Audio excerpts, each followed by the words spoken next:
Boa noite, meus irmãos. É com muito carinho e alegria no coração que mais uma vez estou aqui,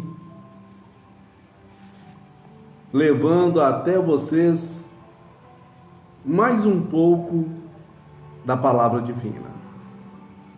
Eu agradeço imensamente por vocês estarem aí me recebendo mais uma vez no lar de vocês.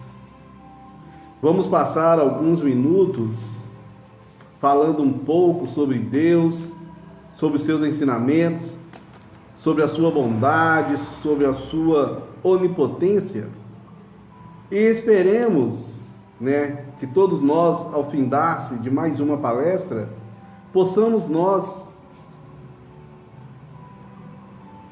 aprender e apreender o que for dito aqui nessa noite de hoje. Louvado seja o santo nome de nosso Senhor Jesus Cristo. Mas antes, de iniciarmos a nossa palestra, vamos fazer a prece do Pai Nosso. Senhor Deus, de infinito amor e bondade, mais uma vez nos encontramos reunidos em vosso santo nome, em vossa santa presença, para pedir-lhes a vossa proteção. Suplicamos a presença de nosso Senhor Jesus Cristo, de irmã Lavínia, irmã Rosária, pai Caetano, todos os tarefeiros celestiais de luz, enviados pelo Mestre Jesus Cristo, que sejam bem-vindos em nome de Deus Pai Todo-Poderoso. Pai nosso que estais no céu, santificado seja o vosso nome. Venha a nós o vosso reino, seja feita a vossa vontade, assim na terra como nos céus. O pão nosso de cada dia nos dai hoje. Perdoai as nossas dívidas, assim como nós perdoamos aqueles que nos têm ofendido. Não nos deixei, ó Pai, cair em novas tentações, mas livra-nos, Senhor, de todos os males, que assim seja. Pois bem, vamos falar hoje sobre transtornos mentais. Vamos olhar por uma visão religiosa, pela nossa visão, uma visão espírita. O espiritismo abre um vasto campo de estudos das patologias mentais, quando mostra as inúmeras possibilidades do mundo espiritual influenciar os encarnados. Então quer dizer o quê? A capacidade que o espírito, que o mundo espiritual, aqueles que já estão no plano espiritual, de influenciar os vivos que se encontram aqui presentes, que se encontram ainda no corpo físico, se encontram encarnados. Atualmente, são mais de 450 milhões de pessoas que são afetadas diretamente por transtornos mentais, e o número tende a crescer. Isso não foi uma pesquisa espírita que foi feita, não. Essa pesquisa foi feita pela OMS, Organização Mundial da Saúde. Conforme o neuropsiquiatra e espírita Franklin Antônio Ribeiro, existem determinados limites que norteiam a mediunidade e os transtornos mentais. Eles são muito imprecisos. Vejamos, na psiquiatria, o delírio religioso sempre existiu e dizia-se que era algo muito bizarro. Isso faz parte de um transtorno mental, mas se o indivíduo recebe um espírito ou uma mediunidade dentro do seu grupo espírita e fora dali, ele tem uma vida normal.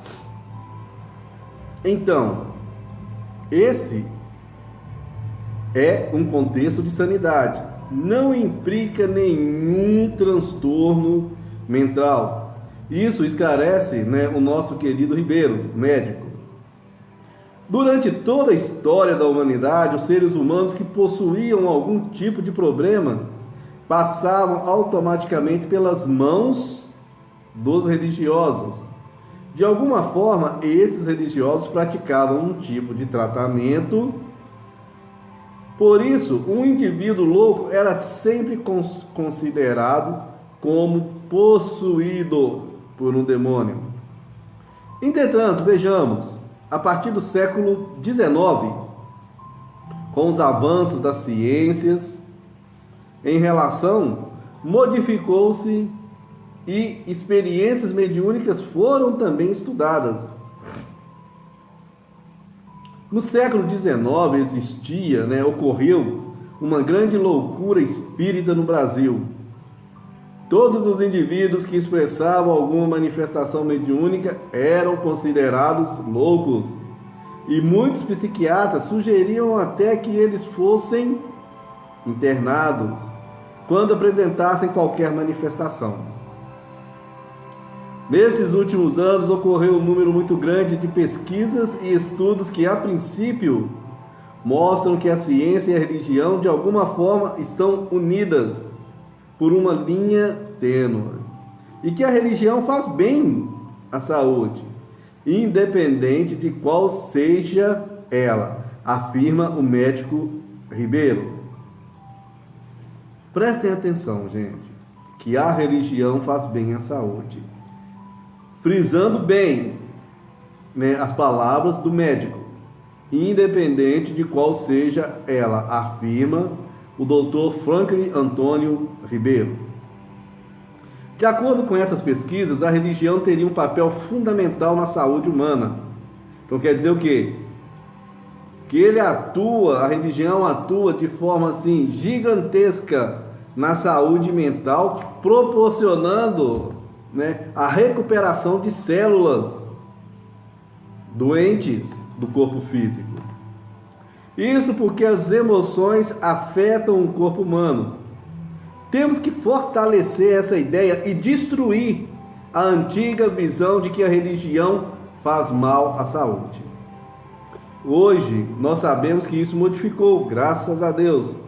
Entretanto, é diferente de afirmar que a vida após a morte existe, que é uma realidade. Para a ciência, isso não é considerado uma realidade ainda, pontua o nosso querido Ribeiro.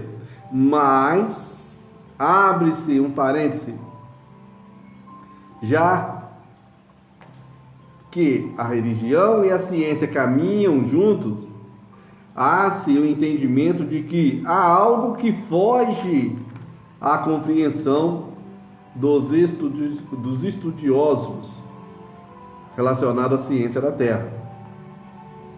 Mas por que nós falamos tudo isso aqui?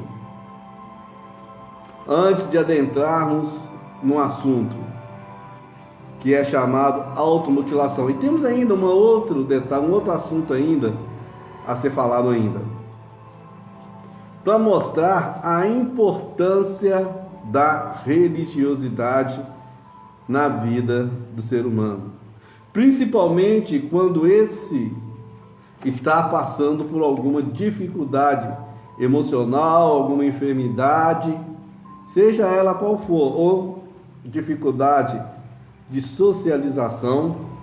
Então tudo isso, a religião tem um grande papel de unificar, de ponderar e fazer a pessoa rever os seus conceitos.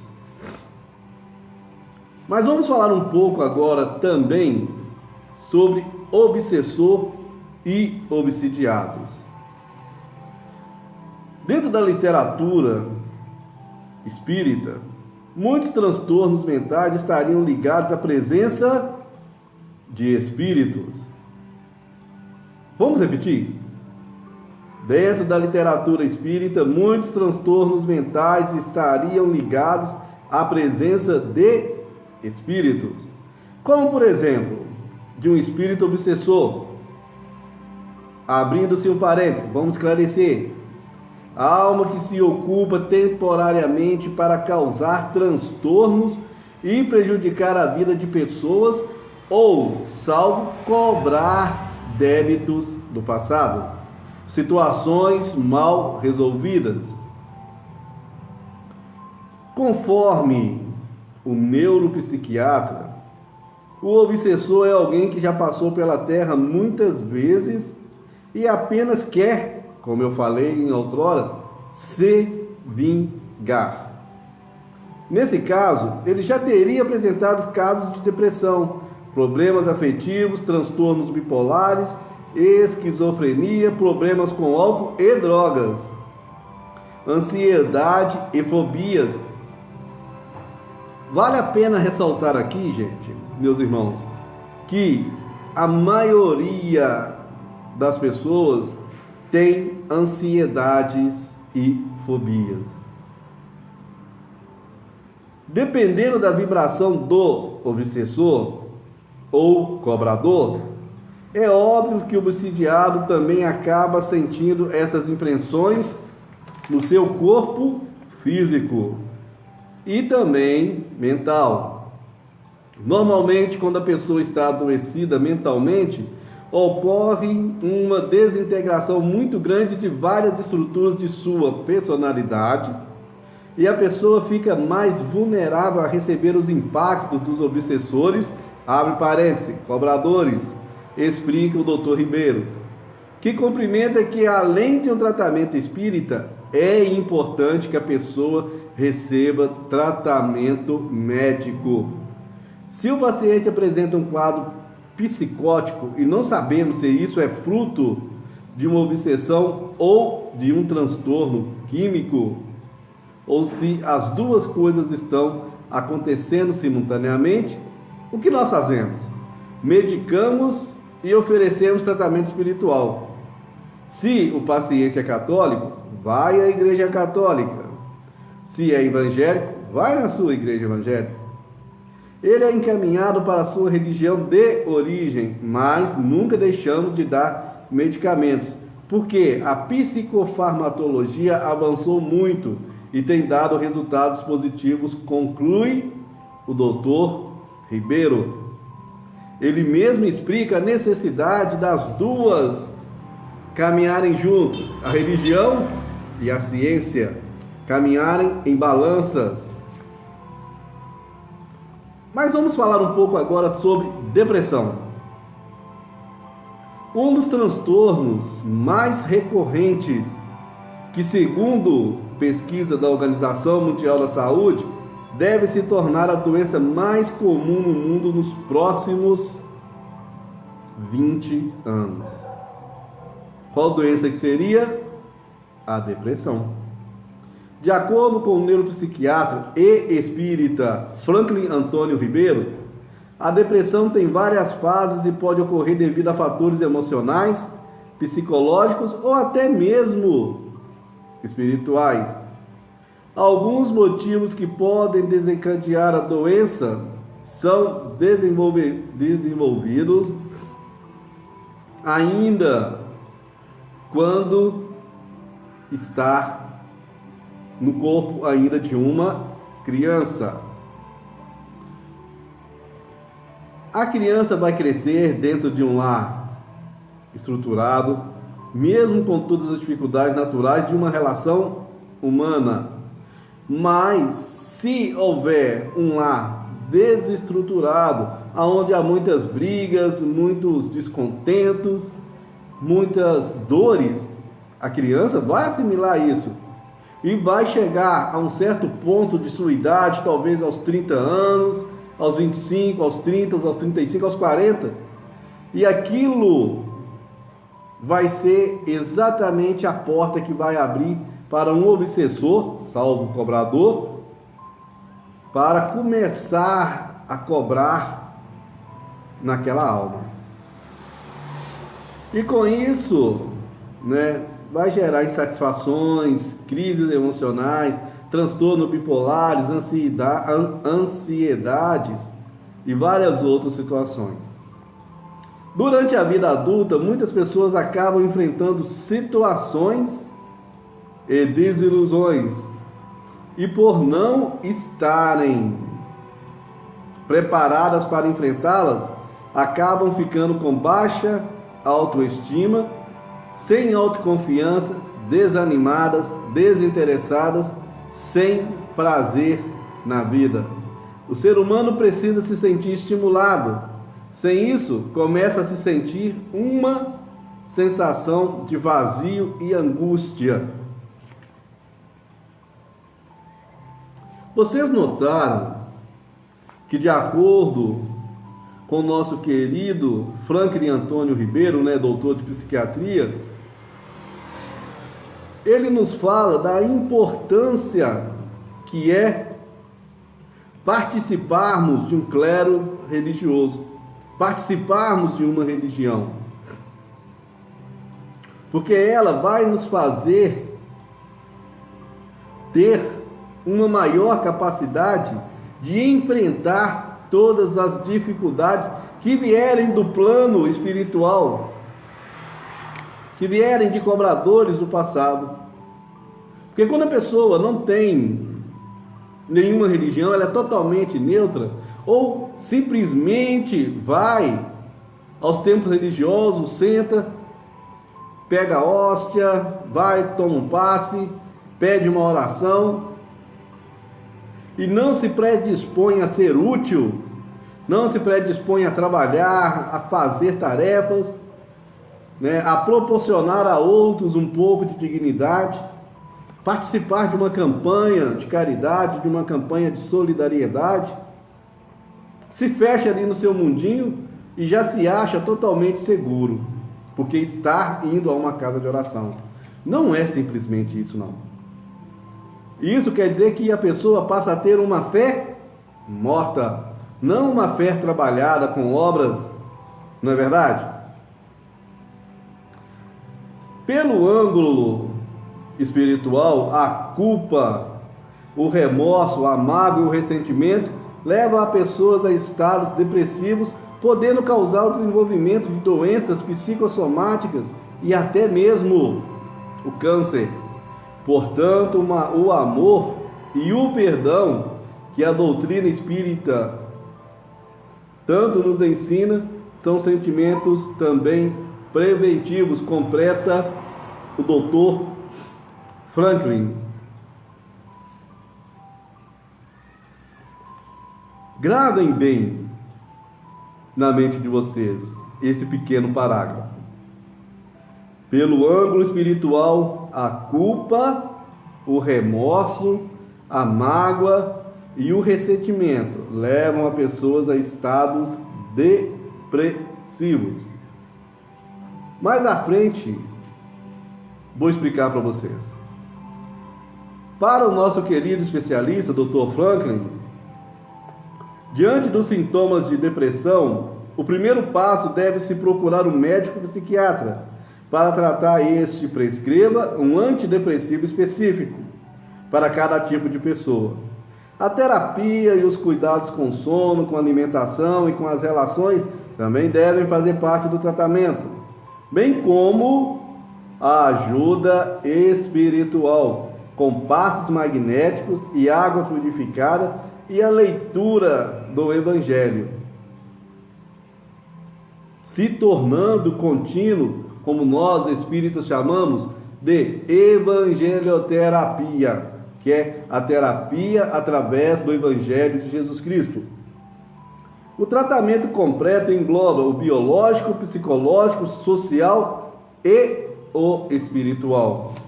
Finaliza o nosso grande amigo.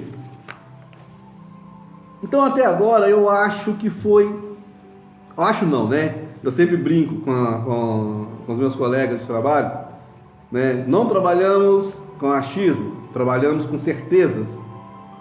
Então a certeza é que a aproximação de Deus através das religiões, de você participar de um clero religioso, faz com que amenize o reequilíbrio entre o mundo espiritual e o físico,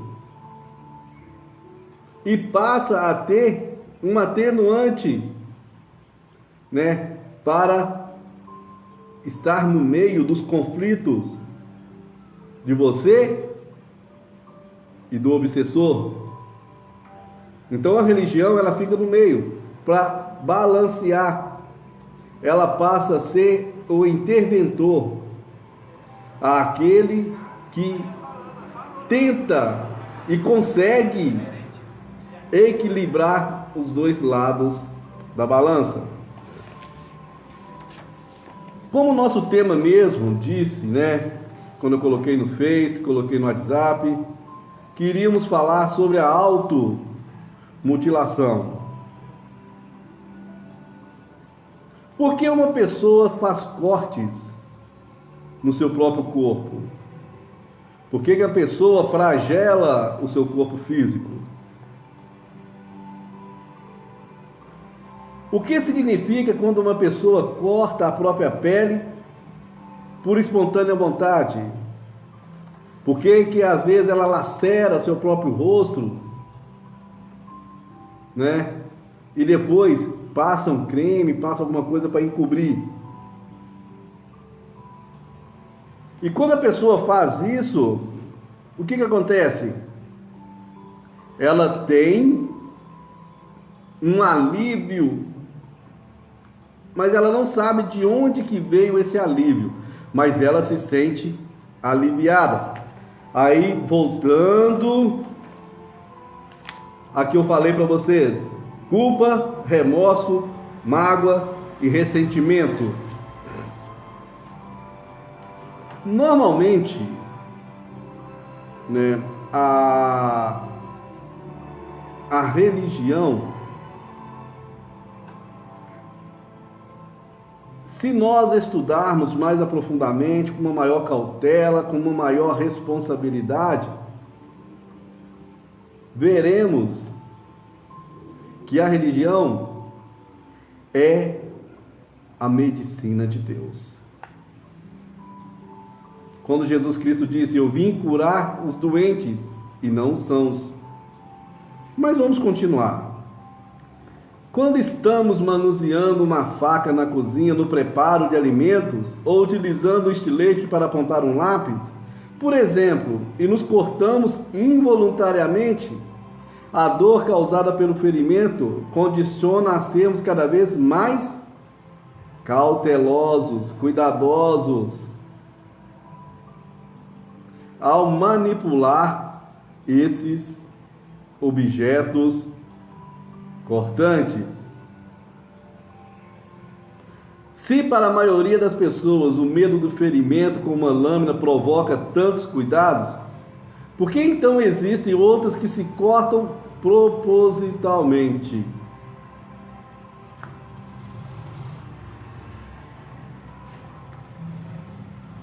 Interessante a questão, né?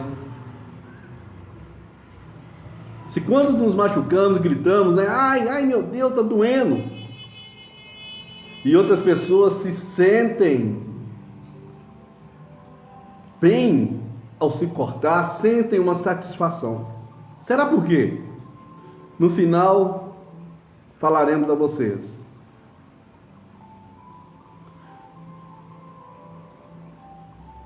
Seria uma busca desenfreada por adrenalina? Seria por um estranho prazer em sentir dor? Seria simplesmente para chamar a atenção, como muitos assim o acham? Seria uma prova à família, amigos e sociedades de quem se corta na tentativa de mostrar e demonstrar coragem, força e determinação? Muitas são as perguntas. Qualquer resposta que tente explicar o motivo pelo qual alguém provoca em si um corte deverá considerar a individualidade de cada um. É preciso observar com cuidado e respeito o momento e as batalhas existenciais que cada pessoa enfrenta naquele momento. A automutilação é o nome dado ao ato de provocar por vontade própria qualquer tipo de ferimento físico. Esse comportamento, além de causar dor, não é uma prática habitual. pode ser adotado por pessoas com diagnóstico de transtornos mentais, como de início eu iniciei, a palestra, e que não possuem o entendimento da realidade, como são registrados em quadros de esquizofrenia, por exemplo. Esta é uma das teses. A automutilação. O que leva as pessoas a essa prática? É um terrível engano acreditar que somente indivíduos adoecidos mentalmente podem provocar em si a automutilação. Então, nos mostra que nem sempre as pessoas adoecidas mentalmente por transtornos de esquizofrenia, de dupla personalidade, provocam em si essas automutilações. Há também pessoas conscientes e sãs mentalmente que provocam essas mutilações. Aí fica mais uma pergunta: será por que elas assim o fazem? Não tão raro tomamos conhecimentos de pessoas que provocam cortes na pele, pessoas que muitas vezes aparentemente gozam de boa saúde física, estudam, trabalham, namoram e participam de várias atividades familiares, mas ao se questionar a elas: você pratica alguma atividade sócio-religiosa? Ah, não, infelizmente não tenho tempo para isso. Então, guardem esse pedacinho também, eu não tenho tempo para isso. Contudo, em algum momento da vida experimentaram a sensação de usar contra si um instrumento cortante na condição de provocar cortes, uma falsa satisfação de não sabendo de onde que vem a mesma. Outro ponto a ser guardado.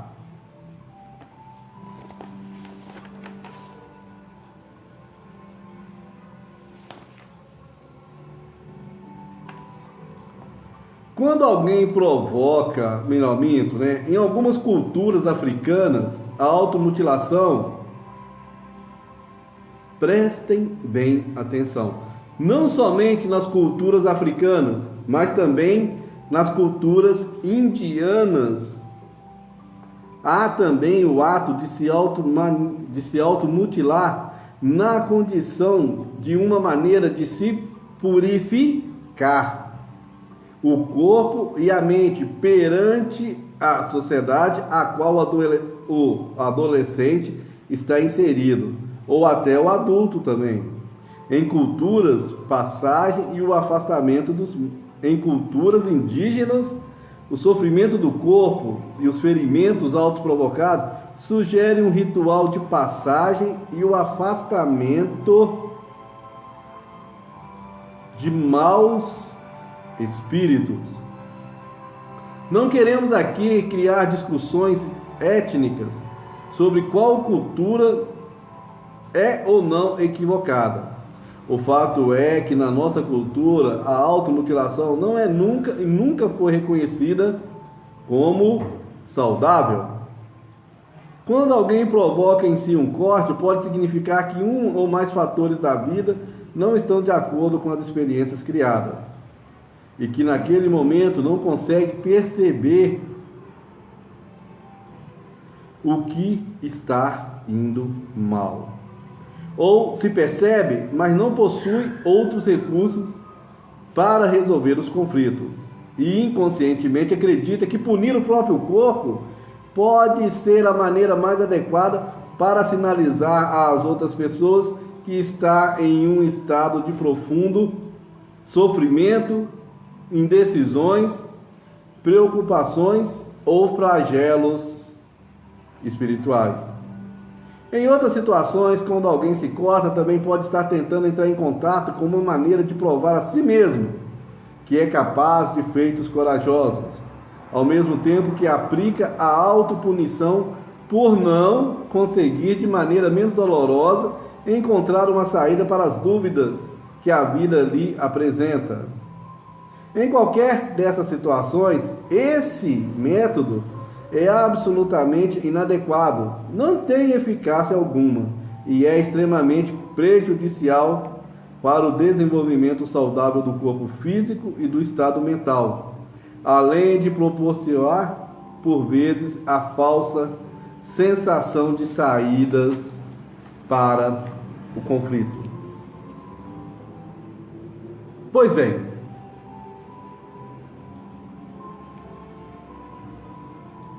uma das situações que nós deparamos, que eu deparo, sempre quando estou a atender a uma pessoa que está com transtornos mentais e se encontra em um processo de automutilação, uma das situações que nós analisamos é como é a pessoa dentro do convívio familiar. Analisando esse primeiro passo, vamos chegar à conclusão, se for uma situação tranquila, tudo bem. Mas se tiver algo que no decorrer de sua infância proporcionou a esses distúrbios, que se tornam uma válvula de escape nos momentos de angústia, vamos trabalhar essa forma.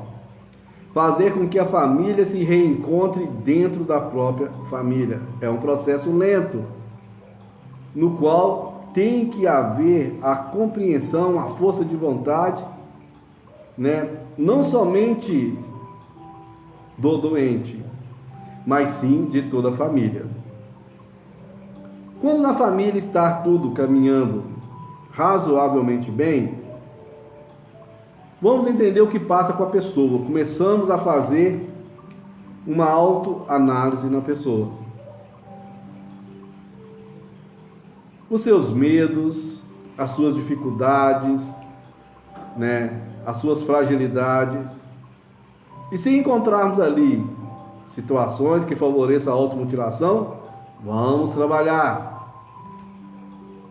Mas a pessoa é uma pessoa resolvida, uma pessoa estudada, uma pessoa que se formou, trabalha, faz tudo direitinho, mas mesmo assim se sente na necessidade de se automutilar, Tem pessoas que ficam arrancando a pele, pessoas que se cortam, ou quando não quer que as outras pessoas se vejam, cortam partes do seu corpo, aonde não tem acesso às outras pessoas.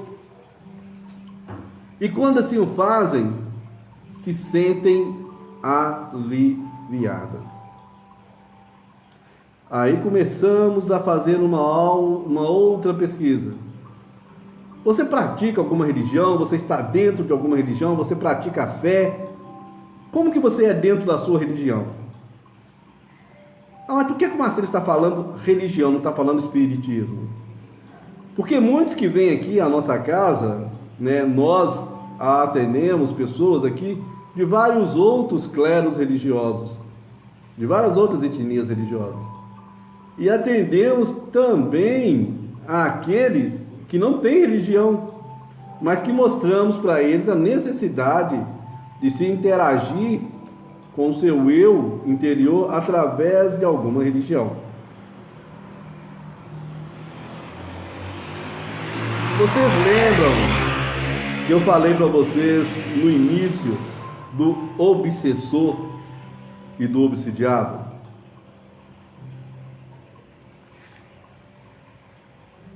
Da autoculpa,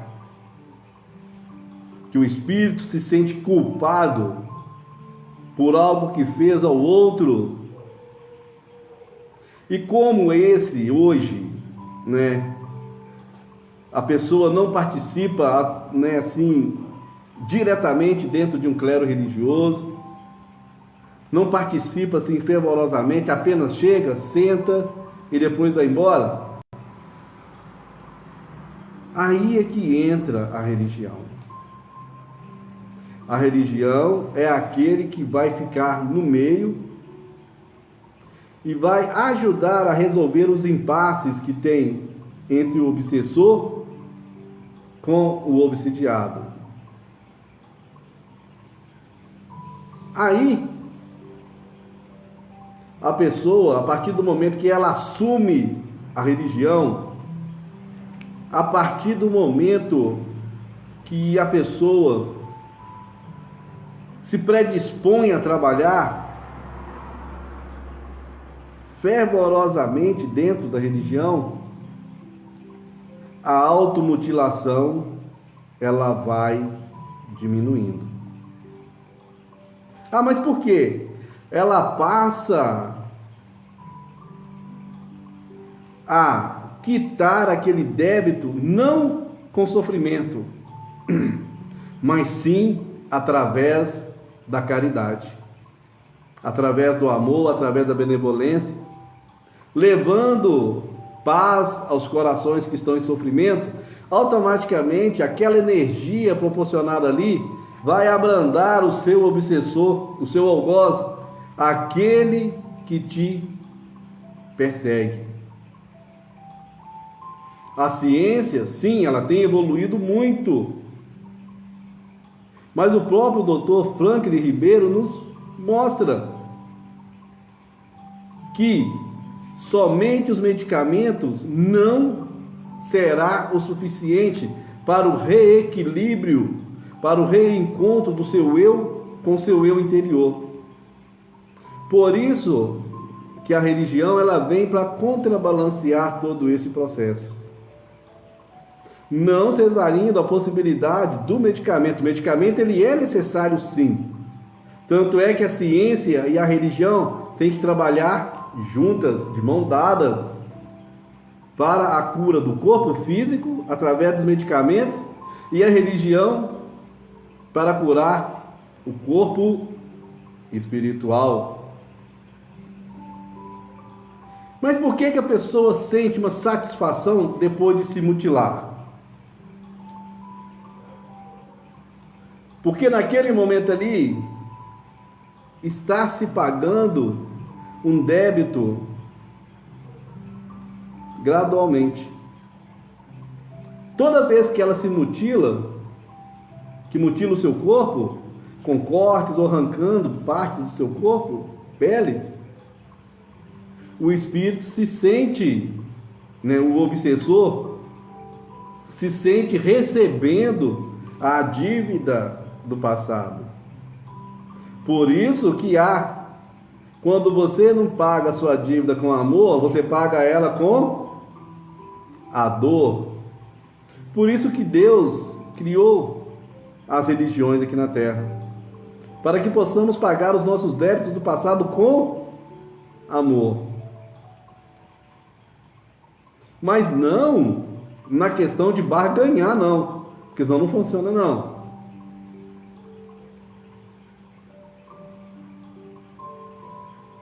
Como a nossa irmã Marli ali ressalta, que ela fala por experiência própria, onde teve a oportunidade de presenciar um psiquiatra falando sobre esse assunto, e posteriormente uma psicóloga com o paciente fosse encaminhado para um tratamento espiritual. Está vendo o depoimento de nossa irmã Marli? Então, a ciência, ela caminha junto com a religião. Não se pode descartar uma e nem descartar a outra. Então, essa automutilação, e que a pessoa sente aliviada depois de se automutilar, é porque no seu inconsciente, não no seu consciente, no seu inconsciente que está ligado diretamente com o mundo espiritual, com aquele obsessor, com aquele cobrador, através da dor, ela está pagando o seu débito para aquele espírito. Mas não deveria ser assim. Não deveria ser assim. Pois Deus nos dá a oportunidade de podermos pagar através da caridade, através do perdão, através de várias formas dentro da religião. Então por que nós temos que pagar com a dor, se podemos pagar com amor? Então vamos nos preparar de forma bem positiva, abraçarmos a caridade, abraçarmos essas oportunidades que nós estamos tendo de poder levar um pouco de amor, um pouco de carinho, que estaremos quitando os nossos débitos com os nossos cobradores do passado. Se podemos pagar com amor, para que vamos pagar com a dor, gente? Esse que nos cobra hoje será tocado pela nossa mudança, será tocado pelo nosso perdão e se tornará um amigo. E nos ajudará ainda a levar mais amor àqueles que necessitam de amor. E nós temos grandes possibilidades de praticar esse amor. Por exemplo, o nosso clero religioso, a nossa fraternidade espírita, Família Cura da Alma, trabalha com a distribuição de cestas básicas. Hoje, nós já entregamos mais uma cesta básica, entregamos roupas, que as pessoas precisam também, não só de se alimentar, mas precisam se vestir. Várias roupas para crianças de 3, 5 anos. Levou algumas blusas também. Olha para vocês verem como é importante. E tudo isso é graças a quem? A colaboração de vocês, graças ao trabalho unificado de vocês. Eu já fiquei sabendo que chegou mais alimentos para nós montarmos outras cestas básicas. Então isso vai aliviando o nosso débito com o passado. E outra coisa, gente, o cérebro, ele produz, ele trabalha na condição de produzir automutilação no nosso corpo também. Quando nós estamos no estágio de depressão, o que normalmente acontece? As pessoas têm o peso descontrolado, aumentam de peso, ou começam a perder cabelo. Tem várias outras pequenas enfermidades, conjuntivite, inflamações. Então são N situações que o corpo tende-se a produzir para pagar os seus débitos do passado, que não deveria ser assim. E são várias outras enfermidades também, através da psoríase, escamamento da pele. Tudo isso são válvulas de escape do corpo. E mesmo dentro de trabalhadores que trabalham dentro da religião, tem essas situações. Quando estão muito agitados, o próprio emocional produz para lembrar a pessoa que ela precisa de mudar. E não só os frequentadores não, gente. Médiuns têm esses problemas, presidentes de casas de oração têm esses problemas. Principalmente os médiuns e os diretores de casa de oração, porque eles são mais tentados, são mais colocados à prova a sua fé. Então toda enfermidade que é causada pela mente, pelos transtornos mentais, é uma forma de bloquear o seu corpo de evoluir, de bloquear a sua mente de evoluir. E cada situação gera uma outra situação, que nós chamamos de efeitos colaterais. E os efeitos colaterais são mais dolorosos ainda. Então a automutilação pode ser através de cortes, pode ser também através de compulsão alimentar, pode ser também a automutilação provocada pelo cérebro, que faz produzir enfermidade no corpo que não há medicamentos para ela, que aí os médicos falam, são enfermidades psicossomáticas. São enfermidades causadas pelo seu consciente, movido pelo seu inconsciente, que nós chamamos de transtornos psíquicos. Então vamos nos moldar, vamos nos reestruturar mentalmente, para que não sejamos alvos de nós mesmos, para que não sejamos alvos dessa automutilação. Porque a automutilação é uma válvula de escape. É uma forma de nós nos escondermos dentro de nós mesmos e produzirmos algo muito mais generalizado e achamos que com aquilo estaremos pagando os nossos débitos. E não é assim que funciona. Estaremos pagando apenas os juros, mas a dívida mesmo, ela continua ativa. Então, se temos condições de trabalhar as nossas energias positivamente, vamos trabalhar. Se Deus nos deu o dom, de trabalhar dentro de uma casa de oração, não vamos nos furtar, não. Vamos trabalhar, porque se nós não o fizermos, nós acabaremos causando em nós a automutilação, que é a depressão, o flagelo, ficarmos presos dentro de nosso próprio quarto, não queremos falar com ninguém, é automutilação. Não é verdade? Tudo isso é autoflagelo.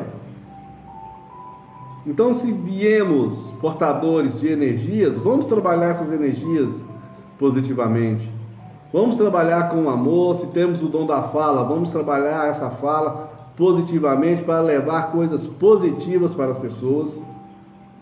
Então vamos ser prudentes e vamos trabalhar de forma consciente aquilo que Deus nos ofertou, os dons que Deus nos ofertou. E não adianta nada falar, gente. Eu sei disso, eu sei daquilo, eu sei que eu tenho isso, eu sei que eu tenho aquilo, mas eu não consigo me libertar. Isso aí você está se auto-enganando. Você está se auto-flagelando, você está se auto-mutilando, que a partir do momento que você não trabalha aquilo que você tem, é a parábola dos talentos. Quando você voltar na outra vida, você vai voltar desprovido desses talentos, mas vai voltar com a consciência que você teve e não usou, e vai querer usar, mas não vai poder usar. E aí? Então vamos praticar a caridade, vamos praticar o amor, eu gostaria de ajudar a casa de oração, Marcelo, mas eu moro tão longe. Nós temos o nosso sócio solidário, nós temos várias formas de vocês nos ajudarem a ajudar as outras pessoas. Vocês que querem se dispor a nos ajudar de alguma forma, e não moram aqui perto, mas querem participar da casa, nos procure. Temos o WhatsApp, se vocês entrarem no meu Face lá, vai ver meu WhatsApp lá. Se entrar na página Cura da Alma, tem lá o WhatsApp lá, que é o 931 que é o código de área, 985 90 97 06. É só nos chamar, e vamos ver a forma que você pode nos ajudar a continuar ajudando as pessoas. E vamos parar de ficar nos auto-empiedando. Vamos parar de ficar nos auto-mutilando, como a menina ali disse, a Marta Gomes, minha família sofre, tem uma irmã que sofre de esquizofrenia e também é bipolar. São tantas as situações que já passamos. Se não fosse a nossa fé, a religião que nos dá equilíbrio, só a medicina não daria conta. Nós temos, minha querida irmã Marta, o nosso WhatsApp de orações, que é o mesmo que eu passei para vocês agora, que é o 31 985 85 90 97 06. Lá você pode fazer seus pedidos de oração, Pode colocar o nome, né, dos seus familiares, o nome da sua irmã. E nós vamos começar a fazer um tratamento com ela à distância.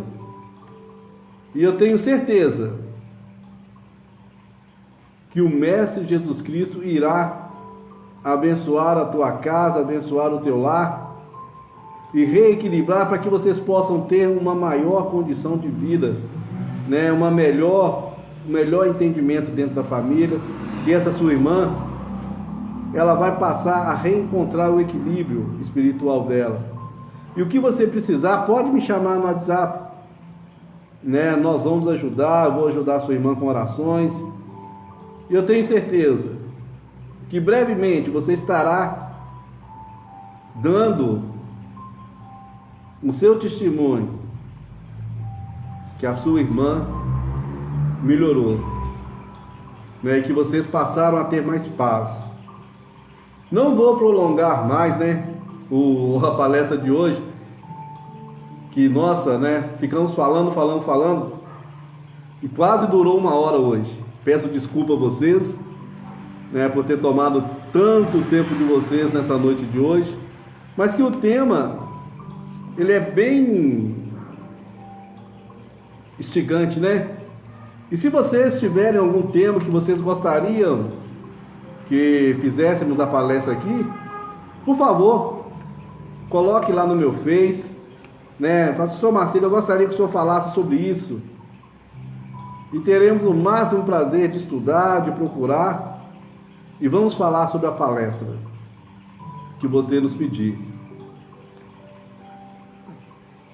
Vamos fazer a nossa prece de encerramento, pedindo a Deus, em seu infinito amor e bondade, que continue a nos iluminar, que continue a nos proteger, hoje e sempre. Gente, e lembrem que os anjos de luz, os mensageiros celestiais, os guias protetores, estão sempre ao nosso lado. Por mais difícil que esteja a nossa vida, por mais complicada que ela esteja, se fecharmos os nossos olhos e rogarmos a Deus ali com poucas palavras, assim: Deus, me envie um anjo de luz para que possa me socorrer nesse momento de tamanha aflição. É questão de segundos. Vocês sentirão ao lado de vocês a presença de um anjo de luz, a presença de um mensageiro de luz. Confiem, nós estamos aqui para orar com vocês. A Fraternidade Espírita Família Cura da Alma, ela é gigantesca. Temos pessoas no país inteiro, temos pessoas em Portugal, que unidos somos muito mais fortes e levamos a paz aos seus lares, aos corações de vocês. Façamos a prece de encerramento e eu agradeço a vocês por me receberem através do Facebook no lar de vocês. Senhor Deus, Pai de infinito amor e bondade, vos agradecemos por essa maravilhosa oportunidade. Peço aos seus anjos, arcanjos, mentores espirituais, guias espirituais de luz, que nos proteja, que nos guarde no decorrer dos nossos dias, e que essa enfermidade, né, que corre o nosso planeta aí, que é o coronavírus, que é o Covid-19, não possa e não tenha espaço para visitar o nosso corpo físico e nem o corpo dos nossos familiares, amigos. E pedimos também por toda a humanidade. Sei que é muito complicado, porque a própria humanidade, somos nós que plantamos isso, mas pedimos a tua misericórdia. E nesse momento rogamos a vós, Mestre Jesus, que aonde estiver uma alma encarnada, que aonde estiver um espírito precisando do apoio celestial, precisando do vosso amor, Mestre Jesus, que nesse momento esteja ali a tua presença, esteja ali o teu amor, o teu carinho e a tua cura. Pai nosso que estais no céu, santificado seja o vosso nome. Venha a nós o vosso reino, seja feita a vossa vontade, assim na terra como nos céus. O pão nosso de cada dia nos dai hoje. Perdoai as nossas ofensas, assim como nós perdoamos aqueles que nos têm ofendido. Não nos deixei, ó Pai, cair em novas tentações, mas livra-nos, Senhor, de todos os males. Que é teu reino, o poder e a glória, que a glória de Deus Pai Todo-Poderoso desça sobre nós, que nenhuma alma encarnada, que nenhum espírito inimigo da luz há de ter poder ou ação de nos assaltar e nem de nos perturbar em hora alguma de nossas vidas. Louvado seja o santo nome de nosso Senhor Jesus Cristo, que a paz e o amor esteja em nossos corações hoje e sempre. Em nome do Pai, em nome do Filho, em nome do Espírito Santo de Deus, partimos em paz. Os mensageiros de luz estão aí no lar de cada um de vocês, abençoando a vida de vocês, abençoando o lar de vocês, abençoando o trabalho de vocês também. E todos vocês que quiserem nos ajudar de alguma forma, me chamem no WhatsApp e lá poderemos conversar. Fiquem na paz de Deus.